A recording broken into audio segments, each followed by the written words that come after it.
kanyo to gikoro samoro inyadhi kata police station mawego kuma ne ntie to police matiyo mawego kanyo wacho ni wambe omonjwa gokinyi to nyiswa ni kama nikech ntie ng'ama ni malo kabisa mano golo chik mondo makra werani kama na yenyo ling mar president e wachni ingeni samoro ingeni National Police Service ntie gimono ni autonomy yes mar operations gi financial autonomy ma sirkal ne kano donjo no wacho ni NPS an autonomous entity. Because en matter mar public interest. En matter mar public interest. To bende ntie gik mang'eny ma president osewuoyega kane gin gik matters of public interest. Ingeni context.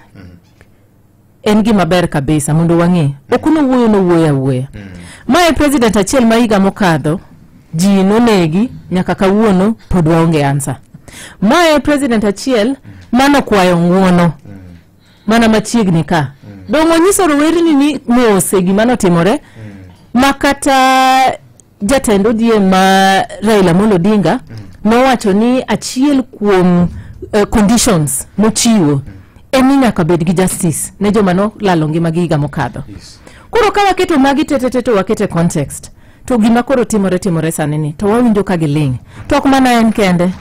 ere jatend migao ang'o mosewacho nyaka sani ero ni nyisa ni olungo jofwambo day 4 kokilungo jofwambo to nyoro ka Kenya ne dwa wang' e wach mana chiel ni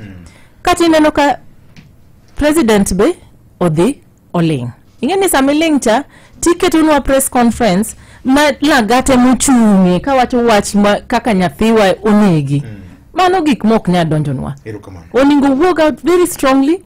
ko wach ni wadhi timo speed investigations nikech ingeni samoro ji confuse ga gik moko ariyo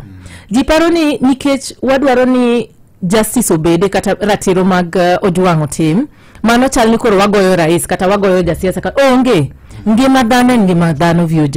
anan ng'ama miyo nyuol tek kiting nyathi ni sandri gi nyathi ni puonje wuon gi wacho kaka notieti kweri mondo puonj nyathine mi teri university kato ni ng'ato nego ni nyathi eyo mofuo kamano mago gik ma wanyalo yie Kenya kae koro rais oningo chung motegno nikech kwanza rowerni Gen Z youth